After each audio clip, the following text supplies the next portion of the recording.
तो आदाब, नमस्कार, गुड इवनिंग, सत श्री अकाल। एक बार फिर आप तमाम लोगों का स्वागत है क्राइम तक की कहानी के इस एपिसोड में। उम्मीद है पूरी फैमिली अच्छी होगी। और सैटरडे को मैं भूल गया था हैप्पी फादर्स डे बोलने के लिए, कल संडे था।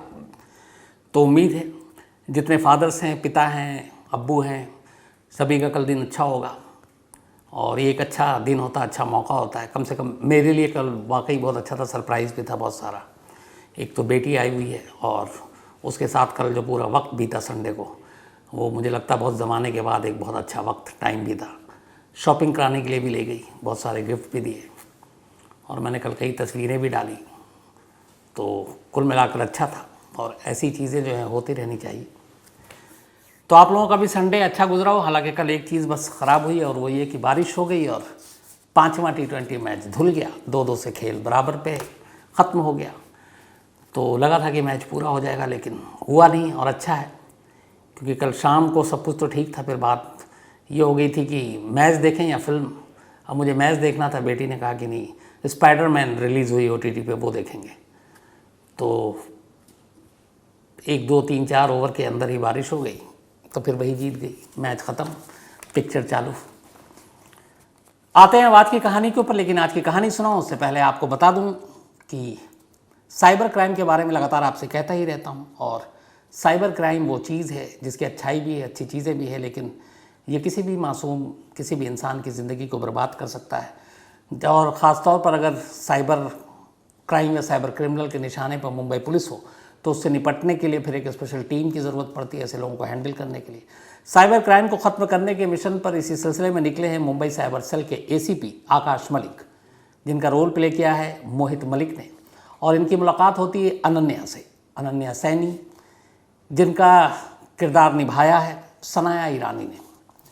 अनन्या एक एथिकल हैकर हैं और साइबर सिक्योरिटी एक्सपर्ट भी, जो मुंबई पुलिस के सर्वर को मेलवेयर अटैक से बचाती हैं। लेकिन अनन्या के टैलेंट से टकराते हैं ACP आकाश मलिक। डिजिटल वर्ल्ड में ख़ासतौर पर कहें तो आपका कोई भी अब आजकल सीक्रेट तो है नहीं, कोई भी राज रहा नहीं। तो कोई ना कोई कहीं ना कहीं और कभी ना कभी आपको देख रहा होता है। बट ये कौन है, ये कौन है जो आपको देख रहा होता है? ये साइबर क्रिमिनल होते हैं और इनका कोई चेहरा नहीं होता। तो ऐसी एक वेब सीरीज़ है साइबर वॉर। साइबर वॉर हर सीन, क्राइम सीन में डिजिटल क्राइम के डार्क वर्ल्ड में मौजूद साइबर क्रिमिनल को बेनकाब किया गया है। तो साइबर वॉर आप देख सकते हैं वूट ऐप पर, वो भी बिल्कुल फ्री। साइबर की दुनिया में किस तरीके की चीज़ें हो रही है, इसको देखकर आपको अंदाज़ा भी लगेगा। अब आते हैं आज की कहानी के ऊपर। बहुत सारी चीज़ें एक साथ हैं। लखनऊ PUBG की जो फॉलोअप है, कहानी है, वो मैं आपको, हो सकता है उसमें कुछ अपडेट है, कुछ लोगों से बातचीत चल रही है। एक बार कंफर्म हो जाए तो जैसे ही कंफर्म होगा, अगर कल होता है तो कल ही सुना दूंगा, क्योंकि उसमें बहुत सारी नई चीज़ें आई हैं। लेकिन उसको एक बार पहले कंफर्म फिर रीकन्फर्म कर लें, क्योंकि मामला थोड़ा सेंसिटिव है। लेकिन आज की कहानी पर आते हैं। बहुत सारी चीज़ें हैं सिद्धू मूसेवाला के कत्ल के सिलसिले में। एक तो एक शख्स लॉरेंस बिश्नोई, वो लॉरेंस जो अब तक तमाम बड़े बड़े गैंगस्टर को धमकी दे रहा है, बड़े बड़े हथियारों के साथ फ़ोटो खिंचाता है तिहाड़ जेल में, जिसकी तूती बोलती है। फिल्म स्टार गैंगस्टर को धमकाने वाला लॉरेंस, इसकी खुद हिरासत में हवा ख़राब है। और कहते हैं कि 3rd डिग्री का इस्तेमाल जारी है। और ये मैं नहीं कह रहा हूँ, बल्कि लॉरेंस के वकील कह रहे हैं। तो लॉरेंस से इस वक्त क्या पूछताछ हो रही है, क्या कह रहा है, कहाँ पर है, वाकई उसका क्या हाल है, 3rd डिग्री हो रहा है उसके ऊपर इस्तेमाल की नहीं, पिटाई हो रही है, ये सारी चीज़ें आपके सामने रखें। इसके अलावा जो आपको शुरू में ही बताया था कि 2 मूसेवाला के कत्ल के बाद पंजाब और के ख़ास तौर पर गैंग जो है 2 हिस्सों में बढ़ गए, 2 खेमों में। एक लॉरेंस और गोल्डी बरार की तरफ, और दूसरी तरफ बम्बिहा गैंग के साथ बहुत सारे गैंग, जिसमें नीरज बवाना भी।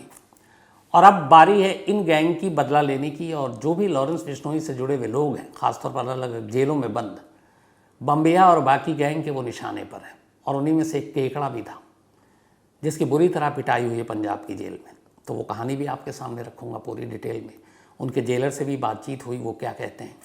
और इसी डर से केकड़ा को अब दूसरी जगह रखा गया। लेकिन मुसीबत ये है कि पंजाब का शायद ही कोई ऐसा जेल हो जहाँ एक साथ अलग अलग गैंग और गैंगस्टर के लोग बंद ना हो। और बड़ा मुश्किल हो जाता है उस वक्त किसी एक गैंग के चंगुल से दूसरों को बचाना, तो जान खतरे में है।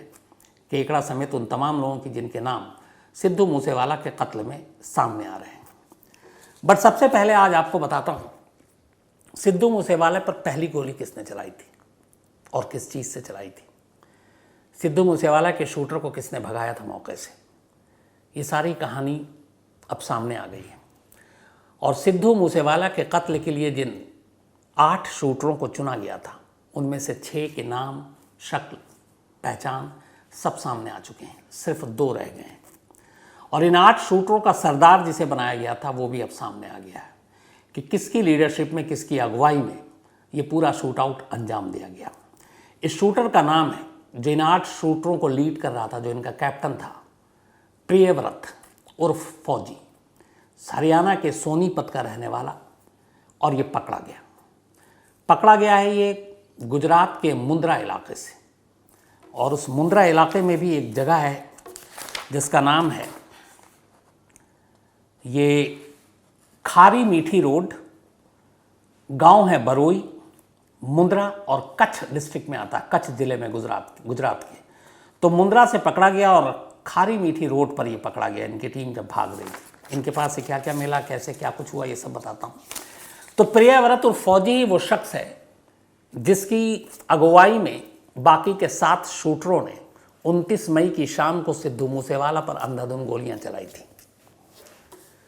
19 जून को पकड़ा है प्रियव्रत को, यानी कि कल, दिल्ली पुलिस की स्पेशल सेल ने। और इसके साथ 2 और लोगों को पकड़ा गया। उनके नाम और उनके रोल भी आपको बताऊंगा। तो प्रियव्रत ये गोल्डी बरार का सीधा आदमी था, एकदम डायरेक्ट कांटेक्ट में। गोल्डी बरार इसको डायरेक्ट हुक्म दे रहा था और ये डायरेक्ट उस पर अमल कर रहा था। लॉरेंस बिश्नोई ने पूरी साजिश रची। बाहर से इस साजिश को अंजाम तक पहुंचा रहा था गोल्डी। और गोल्डी जिन शूटरों के जरिए इस कत्ल को अंजाम दे रहा था, उस कत्ल का लीडर था, उस शूटर का पूरा जो मास्टरमाइंड कहें जिसको, बाहर मैदान में, वो था प्रियव्रत उर्फ फौजी। अजीब सी बात यह है, अपने देश में कहीं से भी क्राइम का कुछ उठाकर देखें, 2015 में ये प्रियव्रत 2 मर्डर के केस में पकड़ा गया। और ये भी देखे कि जमानत पर बाहर आ गया। और उसके बाद अब सिद्धू मूसेवाला का कत्ल किया। तो ऐसे संगीन इल्ज़ाम में, कत्ल जैसे मामले में भी अगर ज़मानत मिल जाती है ऐसे कातिलों को, तो फिर अंदाज़ा लगाइए कि क्या होगा। और बहुत सारे ऐसे लोग होते हैं जो बेकसूर हैं, जेल के अंदर है, ज़मानत नहीं मिल पाती। तो ये अजीब सा कानून का 2 चेहरा है हमारे सामने। तो दिल्ली पुलिस के मुताबिक इस प्रियव्रत को जब गिरफ्तार किया गया कल मुंद्रा गुजरात से, तो इससे पूरी पूछताछ हुई। इस पूछताछ में इसने पूरी कहानी रखी। कहानी यह है कि 29 मई से पहले ही कम से कम 8 से 10 बार रेकी की गई और सिद्धू मूसेवाले को मारने के लिए 2 मॉड्यूल का इस्तेमाल किया गया। 2 को अलग अलग खेमों में बांटा गया था, एक बोलेरो कार में और एक करोला में। जो पहला मॉड्यूल था वो बोलेरो में था, मतलब सेकंड इन कमांड जो था वो करोला में था। इस बोलेरो कार में, बल्कि बोलेरो में, सॉरी, इसको कशिश नाम का एक क्रिमिनल चला रहा था और ये कशिश भी प्रियव्रत के साथ पकड़ा गया है। तो बोलेरो पहला मॉड्यूल था, इसको कशिश चला रहा था। और इस बोलेरो गाड़ी में अंकित सिरसा, दीपक मुंडी और खुद प्रियव्रत, ये 4 लोग बैठे हुए थे। तो एक गाड़ी में 4 थे, दूसरे में भी 4 थे।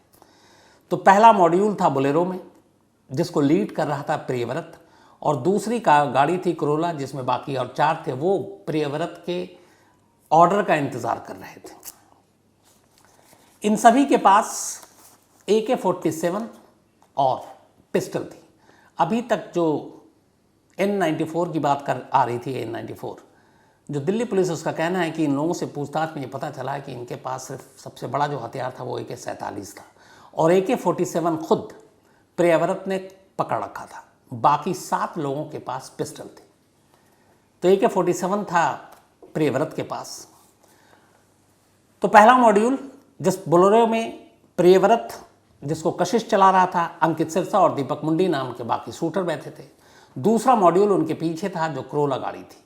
उसमें अभी तक सिर्फ 2 लोगों की पहचान हुई। बाकी 2 कौन थे उस शूटर के बारे में जो प्रियव्रत है वो नाम नहीं बता पाया, उनका सही नाम क्या है। दूसरा मॉड्यूल जो करोला में था उसमें गगनदीप, रूपा और मनप्रीत मन्नू, ये 2 लोग बैठे हुए थे। बाकी 2 की शिनाख्त बाकी है। तो 2 करोला में और 4 बोलेरो में, तो 6 हो गए और 2 की शिनाख्त नहीं हुई। जैसे ही इन लोगों को केकड़ा ने खबर दी कि गाड़ी निकल गई है, सिद्धू मूसेवाला अकेले हैं, कोई गनर नहीं है, बुलेट प्रूफ कार नहीं है, इन लोगों ने पीछा किया।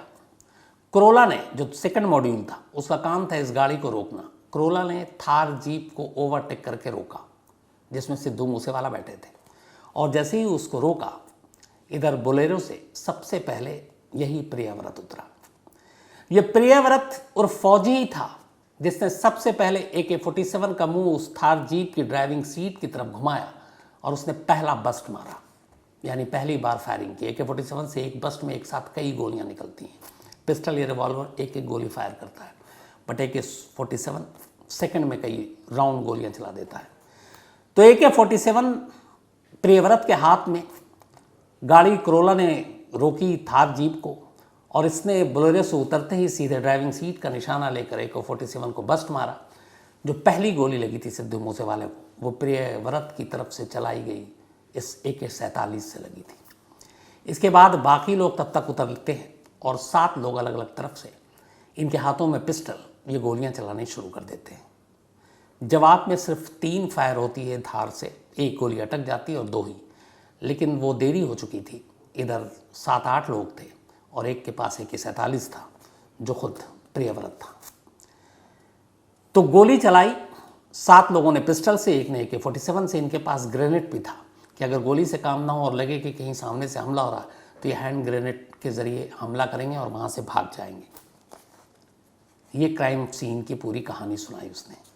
इन लोगों ने किराए पर कमरा ले रखा था इसी मूसेवाला गांव के पास, और पिछले कई दिनों से वहाँ पर रह रहे थे। और इनका एक ही सोर्स था और वो था केकड़ा, जो मूसेवाला के घर के आसपास मंडरा रहा था लगातार फैन बन के और ख़बर दे रहा था। और 29 मई को उसकी खबर बिल्कुल सटीक साबित हुई। प्रियव्रत के साथ जो दूसरा शख्स पकड़ा आया है मुद्रा से, उसका नाम है कशिश उर्फ कुलदीप। अच्छा, प्रियव्रत की उम्र है सिर्फ 26 साल, सोचिए। कशिश उर्फ कुलदीप की उम्र है 24 साल। ये झज्जर का रहने वाला है। प्रियव्रत सोनीपत का था, ये झज्जर का रहने वाला है। और प्रियव्रत की आपको एक और चीज़ याद होगी, जो पहला लीड मिला था प्रियव्रत से ही मिला था कि 25 मई को इसी बोलेरो जीप में डीजल भरवाई जा रही थी एक फतेहाबाद हरियाणा में, वहाँ के पेट्रोल पंप से।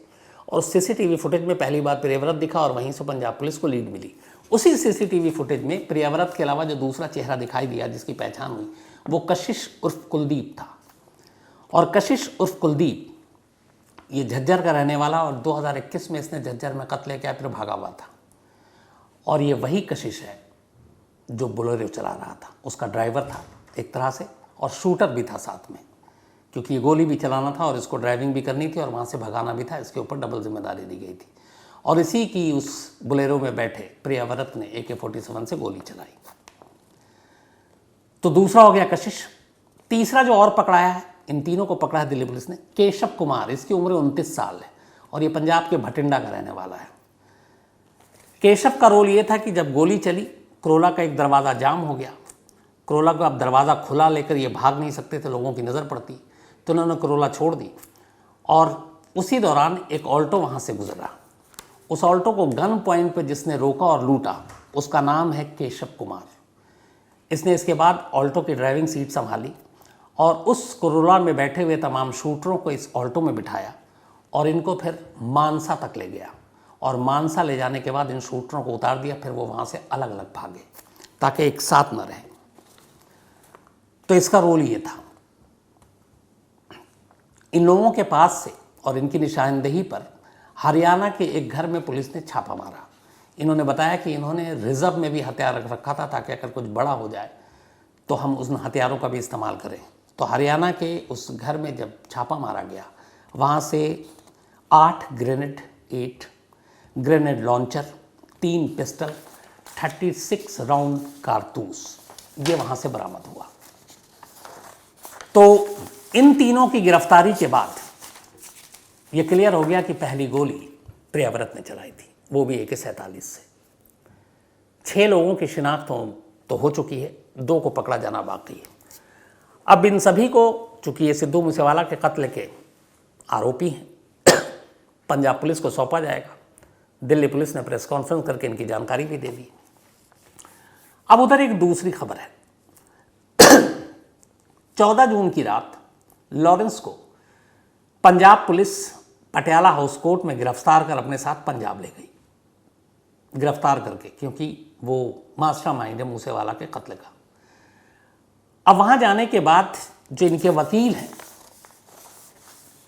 लॉरेंस के, उन्होंने इल्ज़ाम लगाया है कि लगातार मूसेवाला के ऊपर 3rd डिग्री का इस्तेमाल हो रहा है। मिस्टर चोपड़ा हैं वकील लॉरेंस के। अब पंजाब पुलिस ने एक हल्फनामा दिया है पटियाला हाउस कोर्ट में, वो ये कि लॉरेंस की सुरक्षा की गारंटी दी है कि इसको कुछ नहीं होगा। अब लॉरेंस को जहां भी रखा जाए वहां पे खतरा है, क्योंकि राइवल गैंग सारे पंजाब में फैले पड़े हैं। तो लॉरेंस से कहां पूछताछ हो रही है किसी को पता नहीं, उसकी सिक्योरिटी की वजह से बहुत ही खुफिया जगहों पर, और लगातार जगह बदले जा रहे हैं, कभी मानसा, कभी मोहाली, कभी किसी और जगह, और किसी को भनक तक नहीं लगने दी जा रही है कि इस वक्त लॉरेंस कहाँ है। लेकिन इनके वकील अचानक सामने आए और उन्होंने कहा कि लॉरेंस पर 3rd डिग्री का इस्तेमाल हो रहा है, हवालात में उसकी हवा ख़राब है, उसे बुरी तरह मारा पीटा जा रहा है, उसके ऊपर जुल्म ढाए जा रहे हैं। और police, Punjab police supreme court के एक गाइडलाइंस का भी उल्लंघन कर रही है कि लॉरेंस से वो ऑन कैमरा पूछताछ नहीं कर रही है, जबकि पुलिस को पूछताछ करनी चाहिए। वकील साहब का कहना है कि वो इसलिए क्योंकि चूँकि पिटाई विटाई हो रही है तो वो सारा रिकॉर्ड हो जाएगा, इसलिए उस कैमरे का इस्तेमाल नहीं हो रहा। हालांकि पंजाब पुलिस कोर्ट में इसका क्या जवाब देगी आगे आने वाले टाइम में देखा जाएगा। लेकिन पंजाब जाने के बाद लॉरेंस की एक तस्वीर, एक विजुअल सामने आया, और एक तस्वीर दिल्ली की भी आई। तस्वीर यह है कि दिल्ली में जब वो कोर्ट में पेश हो रहा और रिपोर्टर उसके पीछे भाग रहे हैं और पूछ रहे हैं कि आपने सलमान को धमकी दी, आपने मूसेवाला को मारा, तो वो दौड़ता हुआ चल रहा है और भाग रहा है पुलिस कस्टडी में।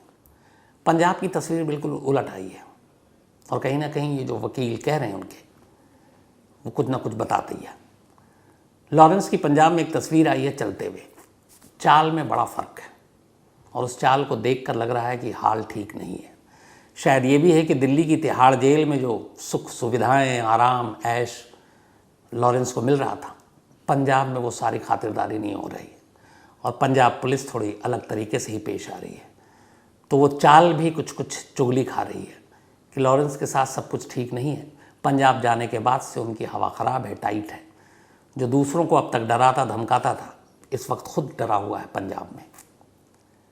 हालांकि पंजाब पुलिस के जो सोर्सेज हैं, उन्होंने बताया, हमारे जो कुलीग हैं, सहयोगी हैं, सत्येंद्र चौहान चंडीगढ़ में, कि अब तक की पूछताछ में लॉरेंस ने ये एक्सेप्ट कर लिया है कि सिद्धू मूसेवाला का कत्ल उसके और उसके गैंग ने ही किया है, और कहानी वही बताई कि मिद्दू खेड़ा के कत्ल का बदला लेना था ये।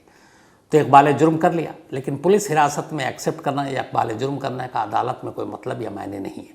वहाँ पे पुख्ता सबूत चाहिए। पंजाब पुलिस लॉरेंस के इस कबूलनामे के बावजूद उन कड़ियों को जोड़कर अदालत में किस पुख्ता तौर पर और मजबूत तौर पर इस केस को रखती है, ये मायने रखता है। वहीं से फिर होगा कि सज़ा होगी। ये जैसे अभी आपको मैंने सुनाया, प्रियव्रत जैसे लोग 2-2, 3-3 कत्ल किए हुए हैं, ज़मानत पर बाहर हैं, फिर कत्ल कर रहे हैं, फिर अंदर हैं, फिर क्या पता ज़मानत मिल जाए, फिर किसी और का कत्ल कर दें। तो ऐसी कहानियाँ इसीलिए होती हैं जब केस कमज़ोर होता है। तो अभी तक तो सब कुछ ठीक है, हिरासत में है, एक्सेप्ट कर लिया, ये तमाम बातें, लेकिन अदालत इन चीज़ों को नहीं मानती। अदालत सबूतों को मानती है, साजिश को मानती है, कड़ियों को मानती है, मोटिव को मानती है। अब पुलिस कितने पुख्ते तौर पर इन सारे सबूतों को इकट्ठा करके पेश करती है, ये देखने की चीज़ होगी। दूसरी, जो मैंने कहा कि एक गैंग के ऊपर अब उल्टा पड़ना शुरू हो गया है। आपको याद होगा सिद्धू मूसेवाला के कत्ल के बाद एक के बाद एक झड़ी लग गई सोशल मीडिया पर। बम्बिहा गैंग हो या नीरज बवाना हो या फिर गुरुग्राम का गैंग हो या फिर पंजाब के और गैंग हो, उन्होंने कहा कि हम मूसेवाला का कत्ल का बदला लेंगे, और उनके रडार पर लॉरेंस बिश्नोई, गोल्डी बराड़ और उसके गैंग में काम करने वाले लोग, और अब तो एक एक कर तमाम शूटरों के नाम पहचान सब सामने आ रहे हैं, जैसे प्रियव्रत से लेके बाकी। केकड़ा जो मुखबिर था पकड़ा गया। 14 जून की रात को केकड़ा की बुरी तरह से जेल के अंदर पिटाई हो गई, और इस पिटाई की खबर बाहर आई। जेलर से पूछा, अरविंद ओझा ने बात की, हमारे वहाँ के जो जेलर हैं। हालांकि उन्होंने कहा कि हाँ, कुछ वहाँ पर बम्बिहा गैंग के लोग थे। अब बम्बिहा और लॉरेंस गैंग में 36 का आंकड़ा आपको पता है। तो बम्बिहा गैंग के लोगों ने केकड़ा को पकड़ लिया, लेकिन नसीब अच्छा था, एंड टाइम पर वहाँ पे पंजाब पुलिस के मुलाजिम पहुँच गए, कुछ और लोग, और केकड़ा को उनके चंगुल से बचाया। लेकिन जब तक बचाते तब तक उसकी अच्छी खासी धुलाई हो चुकी थी।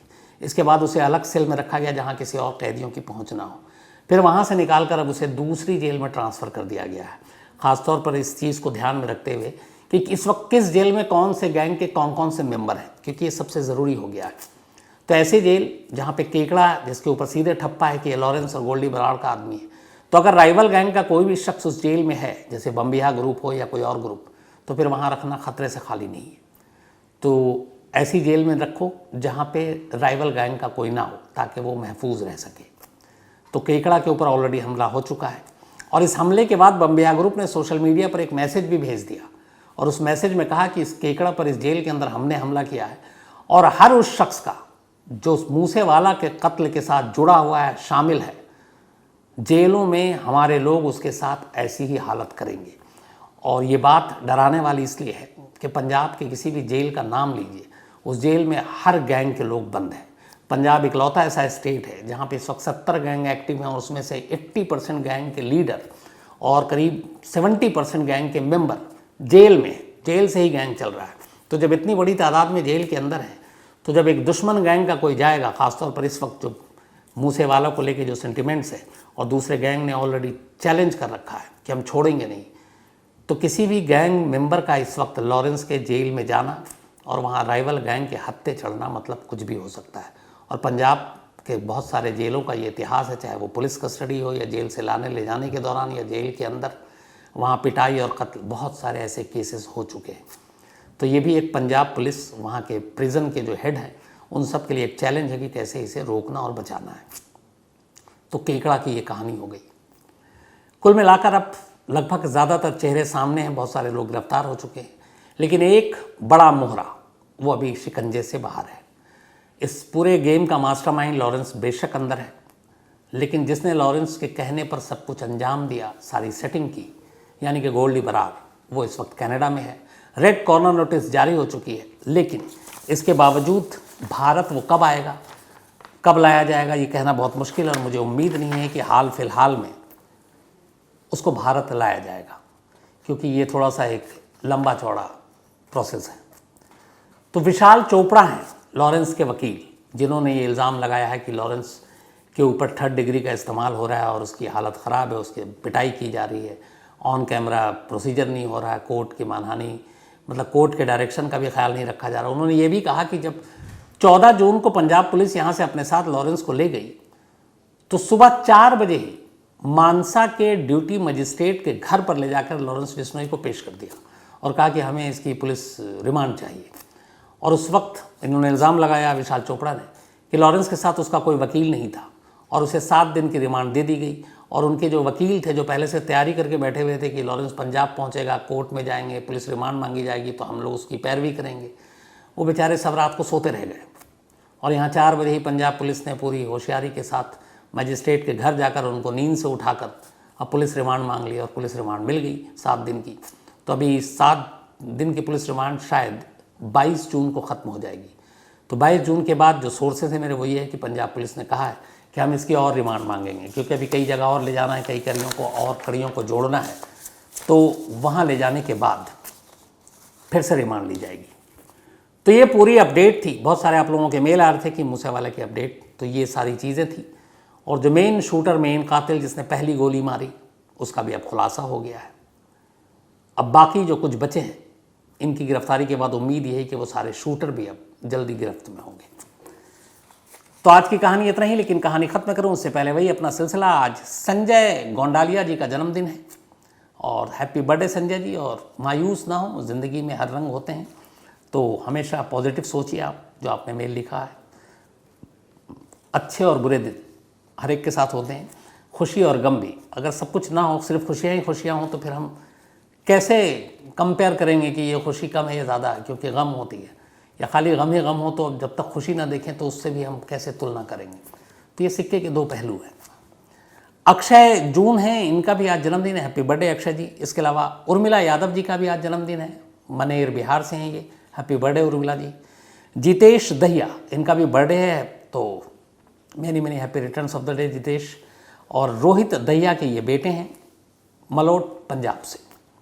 इसके अलावा मोहम्मद फ़रीद का भी आज जन्मदिन है, तो आपको जन्मदिन की बहुत बहुत मुबारकबाद फ़रीद साहब। इदरीस गुलाम शेख, इनका भी आज जन्मदिन है, तो हैप्पी बर्थडे इदरीस गुलाम शेख साहब। और इरशाद अंसारी ने भेजा है। इसके अलावा गुलशन जी का भी आज जन्मदिन है, हैप्पी बर्थडे गुलशन। और ये वसीम सैफ़ी की मंगेतर है। इसके अलावा अंकित विमल का भी आज जन्मदिन है, बल्कि इनका जन्मदिन, हाँ आज जन्मदिन है, हैप्पी बर्थडे अंकित साहब। और कल यानी 19 को इनकी एनिवर्सरी थी। आरती जी आपको भी बहुत बहुत बधाई, आप दोनों को एनिवर्सरी की बिलेटेड। उन्नाव से हैं ये। इसके अलावा अक्षरा का भी आज जन्मदिन है, हैप्पी बर्थडे अक्षरा। और डोला घोष जी की बिटिया है, उन्होंने भेजा है। श्रेणी और शावनी, इन दोनों का भी आज जन्मदिन है, तो हैप्पी बर्थडे श्रेणी एंड शावनी। और रमेश चौहान जी ने भेजा है। साथ ही आज स्मिता और दिवाकर की एनिवर्सरी है, तो आप दोनों को बहुत बहुत बधाई। और रणधीर कुशवाहा जी ने भेजा है नालंदा से। साथ ही उमा शर्मा और मनोज शर्मा जी की भी आज एनिवर्सरी है, तो आप दोनों को भी बहुत बहुत मुबारकबाद। बेंगलोर से हैं ये। मनोज लुखार साहब, इन्होंने लिखा है जो जेल में इतना सब कुछ हो रहा है, ये करप्शन कैसे और कब रुकेगा। मुझे लगता है मनोज साहब, अब जिस तरीके से हाईलाइट हो रही है चीज़ें, उसके बाद रुकेगा। और मुझे लगता है कि कुछ जेल ऑफिसर के खिलाफ सख्त कदम अगर उठाई जाए और कोर्ट उन्हें पनिश करे, इससे बड़ी सज़ा क्या होगी कि जिस जेल में आप जेलर बनकर, चौधरी बनकर घूमते रहते हैं, उसी जेल में आप एक कैदी की वर्दी में उन्हीं कैदियों के बीच में रहे, फिर कैसा लगेगा। ऐसी चीज़ें होंगी तो शायद जेल सुधरेगा। इसके अलावा पौरावी पाटिल हमेशा की तरह बहुत ही मज़ाहिया और ह्यूमर मेल भेजती रहती हैं। हॉरर कहानी सुनने का इनको पता नहीं कहाँ से भूत सवार है। कोशिश करूँगा मैं जल्दी और हॉरर कहानी सुनाऊँ। मनीष कुमार हैं बिहार से, ये लव गुरु की कहानी सुनना चाहते हैं। मैं रेडियो पे तो सुना हूँ लव गुरु, लेकिन लव गुरु एक्चुअल में या सही में कोई कैरेक्टर है, कोई कहानी है, ये पता करना पड़ेगा। अजय सांगवान है और आरुषि केस में अपडेट जानना चाहते हैं। आरुषि केस में अपडेट कुछ नहीं है। जो इलाहाबाद हाई कोर्ट का लास्ट डिसीजन आया था, जिसमें सीबीआई की लोअर कोर्ट का जो फैसला था उम्र कैद आरुषि के माँ बाप को देने का, तो इलाहाबाद हाई कोर्ट ने उन दोनों को बरी कर दिया।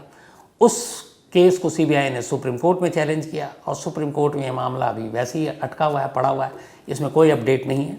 कुल मिलाकर कहानी इस वक्त ये है कि आरुषि के माँ बाप दोनों आज़ाद हैं, उन्हें कोर्ट ने बरी कर दिया है। कोई नया कातिल सामने आया नहीं है, कोई नई थ्योरी सामने नहीं आई है। और फिलहाल ये कह सकते हैं कि इन तमाम कानूनी लड़ाइयों को देखते हुए आरुषि का कोई कातिल नहीं है, उसे किसी ने नहीं मारा, यही कहा जा सकता है। मंजीत दास जी हैं, एक स्टोरी की फरमाइश की है। इसके अलावा बलविंदर सिंह हैं और इन्होंने कहा, मैंने एक कहानी में गलत कह दिया था, 295 आर्म्स एक्ट नहीं है, वो रिलीजियस सेंटिमेंट से जुड़ा हुआ वो धारा है। उमा शंकर सिंह मीना जी हैं। इसके अलावा रोहन पुणे से हैं और ये इन्होंने कहा था रॉ के ऊपर वो फिल्म है एक विजय की, मैंने देखी वो फिल्म। और इसके अलावा हरमन कुल्लर हैं। थैंक यू सो मच आपके मेल के लिए। और मैं अपनी कहानी, मैंने कहा है कि जब भी होगा ज़रूर सुनाऊंगा और इग्नोर नहीं करता हूं मैं किसी के मेल को, तो आप ऐसी शिकायत ना समझें इसे। जब भी मौका मिलता है, कई बार होता है छूट जाता है।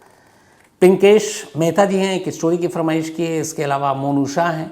एडवोकेट अमीश पांड्या जी हैं, थैंक यू सो मच आपके मेल के लिए। और इन्होंने कहा है कि ये जो लखनऊ पबजी केस है, ये कहीं ना कहीं रुस्तम नानावती केस याद होगा, उसकी भी थोड़ी सी इसमें कुछ झलक दिखती है। या फिर उन्होंने कहा ओनिबा शरीक वाली कॉन्स्पिरेसी भी कुछ इसमें दिखती है। तो मैं और डिटेल के साथ आपको कल बताता हूँ अमीश भाई। प्रियंका पांड्या जी हैं, थैंक यू सो मच आपके मेल के लिए, कहानी की भी फरमाइश की है। इसके अलावा रवि किरण लगाट जी हैं, थैंक यू सो मच आपके भी। राहुल यादव हैं। जिग्नेश सुखाड़िया हैं। होमलाल चंद्राकर जी हैं, थैंक यू सो मच आपके मेल के लिए। सिमरजीत सिंह अटवाल हैं। इसके अलावा प्रियांश डुगार हैं, हिमांशु हैं, आदित्य राणा हैं देहरादून से, जनक रावल हैं, thank you so much. Bhalia Dinesh हैं। इसके अलावा उज्जवल पुरी जी हैं, एक स्टोरी की फरमाइश की है, तो ज़रूर पूरी होगी। साइबर क्राइम के बारे में लगातार आपसे कहता ही रहता हूँ। और साइबर क्राइम वो चीज़ है जिसकी अच्छाई भी है, अच्छी चीज़ें भी है, लेकिन ये किसी भी मासूम, किसी भी इंसान की ज़िंदगी को बर्बाद कर सकता है। और ख़ास तौर पर अगर साइबर क्राइम या साइबर क्रिमिनल के निशाने पर मुंबई पुलिस हो, तो उससे निपटने के लिए फिर एक स्पेशल टीम की ज़रूरत पड़ती है ऐसे लोगों को हैंडल करने के लिए। साइबर क्राइम को ख़त्म करने के मिशन पर इसी सिलसिले में निकले हैं मुंबई साइबर सेल के एसीपी आकाश मलिक, जिनका रोल प्ले किया है मोहित मलिक ने।